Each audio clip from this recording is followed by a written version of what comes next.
लीजिए, हाथों जोड़ा लीजिए। जिंदाबाद। अरे हाथों जोड़ा लीजिए।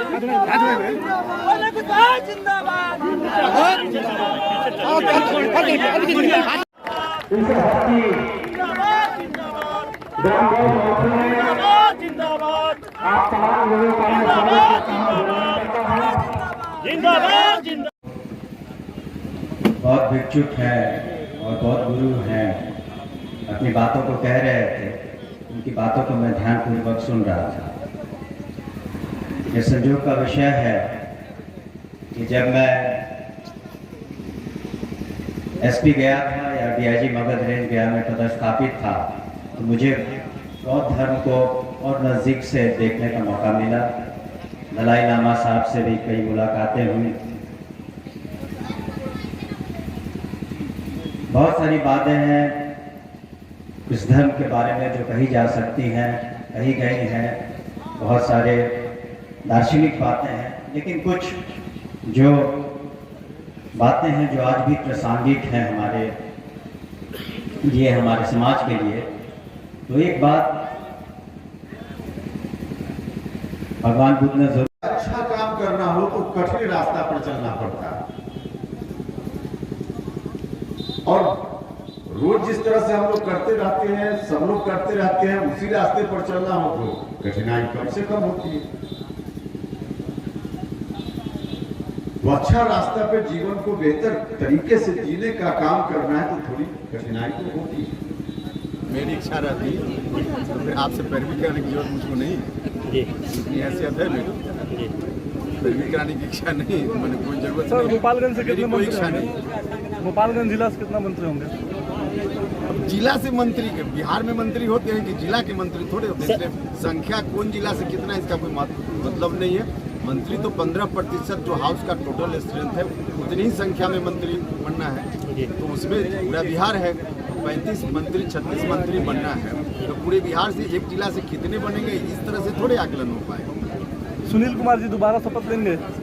अरे भैया आप देखिए, कुछ चीज माननीय मुख्यमंत्री जी का विशेषाधिकार है, तो उसके आधार पर मुख्यमंत्री जी तय करते हैं, उसको इस तरह से चर्चा करके थोड़े होता। आप बार बार ये कह रहे हैं कि मुख्यमंत्री नीतीश कुमार पीएम पद के लिए योग्य उम्मीदवार है, जब वो प्रधानमंत्री बनेंगे तो फिर जदयू की तरफ से मुख्यमंत्री का उम्मीदवार कौन होगा? आप अब इतने काल्पनिक सवाल आप पूछ रहे हैं। बहुत सारे लोग हैं हमारे गठबंधन में हैं, इसलिए अभी तो काल्पनिक सवाल है। उस समय वो बन जाएंगे तो बाकी क्या होगा। ऐसे काल्पनिक सवालों में सवाल के लिए आए थे, यहाँ सौंदर्यीकरण होना है तो ये कितना यहाँ के लोग? हाँ, निश्चित रूप से सौंदर्यीकरण का प्रस्ताव लोगों ने दिया है, इस पर हम लोग गौर करेंगे और इस पर एक्शन होगा। सर, सवाल तभी उठता है जब आपके समर्थक बार बार नारा लगाते हैं हमारा मुख्यमंत्री कैसा हो, उपेंद्र कुशवाहा जैसा हो, तभी उठना सवाल। ऐसे तो आप उनसे पूछिए ना जो नारा लगाते हैं, उनसे पूछिए। कई बार नेता पर्दे के पीछे खुद के नारे लगवाते हैं। ऐसा लगता है क्या कि हम यहाँ के लोग? नहीं, आप नहीं लगता है, बट ऐसा तो लगता है कि जो लगाते हैं उनसे। सर, बीजेपी कह रही है कि जदयू ने जनादेश का अपमान किया। जब मणिपुर में हमारे विधायकों को एनडीए में रहते हुए उन्होंने अपनी पार्टी में मिला लिया था, उस वक्त किस आदेश का सम्मान था, जरा उनसे पूछिए। मध्य प्रदेश में देश दुनिया के लोग जानते हैं, सरकार कांग्रेस पार्टी की बनी थी, मैंडेट कांग्रेस पार्टी को वहाँ की जनता ने दिया था, और बाद में इन लोगों ने तोड़ जोड़ कर अपनी सरकार बना ली। किस जनादेश का सम्मान था, जरा उनसे पूछिए। पहले अपने गिरबान में झांकना। सर, क्या जदयू राजद गठबंधन की सरकार चलेगी? बिल्कुल चलेगी, बिल्कुल चलेगी। ये बार बार राजद के एक नेता हैं गोपालगंज के, इन्होंने लिखा था कि तेजस्वी यादव भी गोपालगंज से ही हैं, इसलिए इस बार गोपालगंज से कोई भी जदयू का मंत्री या फिर दूसरे पार्टी से नहीं बनेगा। अब देखिए, कोई जिला का कोई नेता किसी पार्टी या कुछ लिख दिया तो उनके कहने से और लिखने से मंत्री परिषद का निर्माण नहीं, हम चाह रहे हैं कि आप उन सवालों का खंडन करें। हम कौन है नहीं है, क्या लिखा उन्होंने नहीं लिखा हम जानते भी नहीं है, तो उसका खंडन और हम समर्थन का काम है। हम जनरल बोल रहे हैं, किसी भी जिला का कोई साथी किसी भी पार्टी का या न भी पार्टी का हो, वैसा आदमी कुछ लिख देता है तो उसके आधार पे मंत्री परिषद का गठन नहीं होता है ना। सर, बीजेपी सांसद राजीव प्रताप रूड़ी का बयान है कि जितने लोग सीमा पर शहीद नहीं हो रहे हैं उससे अधिक लोग बिहार में जहरीली शराब से मौत हो रहा है हम लोगों का। या तो इसीलिए तो हमारी सरकार ने शराबबंदी का निर्णय लिया, शराब जहर है तो हम लोग लगातार बोल रहे हैं। आम लोग कम समझेंगे, यह सवाल है। शराब तो जहर है ही, ठीक है, पीते कोई उसी दिन मर जाता है, कोई साल 2 साल के बाद मरता है, लेकिन तो जहर है ही, लोगों को नहीं पीना चाहिए, यह बात तो है ही। इसलिए तो हम लोग बार बार बोल रहे हैं। अगर ऐसा जो लोग भी कर रहे हैं तो शराब ओपन कर दिया जाए तो लोग जिंदा बचने लगेंगे। नई सरकार के गठन के बाद क्या शराबबंदी में बदलाव किया जाएगा क्या? नई सरकार तो बन गई, अब गठन का क्या मामला? मंत्रिमंडल विस्तार के बाद ये तो उससे क्या जो चल रहा है। हम लोग तो शराबबंदी बहुत सोच समझ कर हुआ है ना, कानून बन गया ना। सर, पीएम मोदी ने अपील की थी सभी लोगों से कि आप अपने सोशल मीडिया का डीपी बदलिए, तिरंगा का डीपी बदलिए। तो आप जिक्र भी कर रहे थे कि बीजेपी वाले एक इशारों में कि हाईजैक करने की कोशिश कर रहे हैं। देखिए उसमें देश में कुछ लोग हैं ना जो आज़ादी के समय जब तिरंगा को अपनाया गया तो उसके विरोध में खड़ा हो गए, कहा कि नहीं तिरंगा नहीं राष्ट्र का झंडा होगा, कुछ और बात कर रहे थे। वर्षों तक उन लोगों ने वही किया। तो जिन लोगों ने वह किया उनको है अब जोर से दिखाना कि भैया हम तिरंगा मान रहे हैं। हमको दिखाने की कहाँ जरूरत, हम लोग तो रोम रोम में, कन कन में, सब जगह तिरंगा ही तिरंगा है। तो कुशवाहा के नेता माने जाते हैं, कुशवाहा लोगों के लिए क्या पहल होगी आपकी? ये कहाँ से आप कुशवाहा का नहीं नेता सर, माने जाते हैं कुशवाहा लोग, आपको तो नेता मानते हैं। कुशवाहा के हम नेता, हम नहीं कह रहे कुशवाहा लोग नेता आपको मानते हैं, कुशवाहा के लिए कोई पहल होगी? नहीं मानते उनसे, हम कुशवाहा के नेता हैं ऐसा हमको नहीं लगता। नहीं लगता है तो इसके लिए कुशवाहा के लिए कोई पहल जो पार्टी राजद को बोलते थे कि ये जंगल राज के लोग हैं, ये जो जंगल राज पे हो हल्ला कर रहे थे, उसके बारे में आप उनके साथ लेकर सर ठीक है। ये तो नेतृत्व किसका है यह ना देखिए। सरकार में मुख्यमंत्री कौन है? जो गाड़ी का चालक है, ड्राइवर है, वह ना गाड़ी को पायलट में ले जाएगा। पायलट जिस दिशा में ले जाएगा गाड़ी उस दिशा में जाएगी। पायलट मुख्यमंत्री नीतीश कुमार जी हैं, तो फिर इसमें कहाँ इफबट लगता है? तो फिर आप जंगल राज का जो कंसेप्ट है उससे इनकार नहीं कर रहे?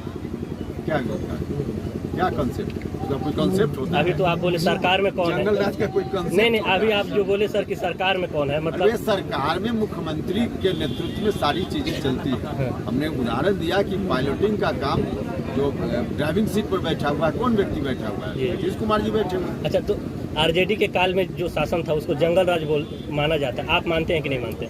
देखिए भाई, गड़बड़ी तो समय थी ही। अब वर्ड उसमें हम नहीं करें कि शब्द क्या उसके लिए दी, लेकिन गड़बड़ी थी, कैसे इनकार कर सकते हैं? सर 2017 में जिस भ्रष्टाचार का आरोप लगाकर सरकार से बाहर आ गए थे नीतीश कुमार, एनडीए में शामिल हो गए थे, क्या भ्रष्टाचार खत्म हो गया है राज्य उस समय मुख्यमंत्री जी ने कहा था कि जो बातें हैं उस समय एक मुकदमा हुआ था या एक मामला आया था, उसके संदर्भ में कि पब्लिक डोमेन में बात आनी चाहिए।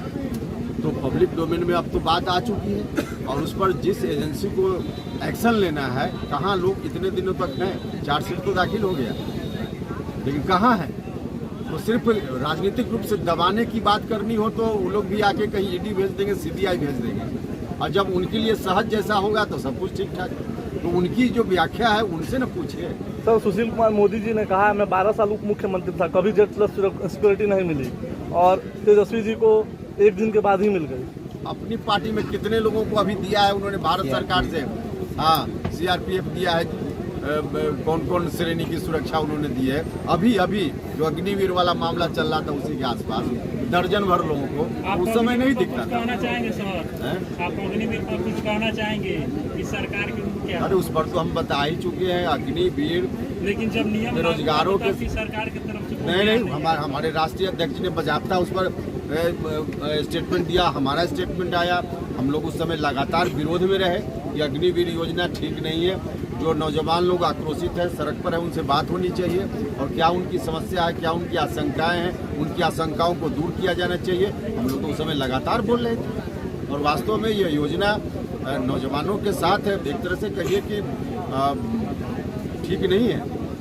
सर कई लोग तो ये भी कह रहे हैं कि आपके बयान से और लल्लन सिंह के बयान से अग्निवीर के बारे में एनडीए गठबंधन में खटास आई। देखिए, खटास जिस कारण से भी आई हो तो लोग अपना आकलन करेंगे, लेकिन अगर उसी कारण से आया तो अच्छा ही हुआ कि हम लोग अलग हो गए, उसमें क्या दिक्कत? सर भाजपा कह रही है कि विपक्ष के लोगों ने देश पर काला जादू चला दिया है। भैया वो लोग कहते हैं तो उन लोगों से नहीं पूछते हैं कि प्रधानमंत्री जी काला काला पहन करके और कंठी माला लेकर के जपते रहते हैं और उसकी तस्वीर सोशल मीडिया में वायरल होती है। अब प्रधानमंत्री जी देखिए, हम लोग के भी सम्मानित हैं, प्राइम मिनिस्टर किसी दल का बाद में है, पहले देश का प्राइम मिनिस्टर, तो हम लोग के लिए भी। लेकिन वो अच्छा लगता है क्या कि हमारा प्रधानमंत्री काला वस्त्र पहन करके और कंठी माला लेकर के तस्वीर वायरल, जो फोटो अभी कुछ दिन पहले भी आया था, तो अच्छा लगता है क्या। तो खुद अपने जिस तरह का बर्ताव लोग करते हैं और आरोप दूसरे के ऊपर लगाते हैं। सर, अभी जब आप लोगों को संबोधित कर रहे थे तो आपने कहा था कि हमारा कोई लड़का जब जय श्री राम का नारा लगाता है तो हमें दुख होता है। तो उसका भाव समझिए जी, भाव समझिए। हमारे यहाँ के संविधान में कोई व्यक्ति किसी की पूजा करे, कोई धर्म को माने, बिल्कुल स्वतंत्रता है। हम भी राम को मानते हैं, लेकिन राम को मानते हैं राजनीतिक रूप से लाभ के लिए नहीं, जो आस्था है उसके लिए। और कुछ लोग राजनीतिक लाभ के लिए उस तरह से नारेबाजी करते हैं, तो राजनीतिक लाभ के लिए नहीं होना चाहिए, व्यक्तिगत आस्था के लिए तो हम भी राम को मानते हैं। यह हमारा काम। सर, एक सवाल रहेगा कि नीतीश कुमार जी बार बार जंगल राज के बात करते रहे और फिर जंगल राज में ही जाकर अपने पुनः सरकार बना ले। क्या सवाल तो वही था, इनका सवाल तो वही था। चलते चलते भोरे की जनता को क्या कहना चाहेंगे सर? चलते चलते भोरे की जनता को क्या कहना चाहेंगे? भोरे की जनता को कहना चाहेंगे कि अमन चैन शांति से सब लोग मिल के रहिए। कुछ लोग समाज में तनाव पैदा करने का प्रयास करेंगे, उनसे बचिए और विकास की रोशनी जो फैल रही है, सरकार का सहयोग कीजिए और विकास होता रहेगा।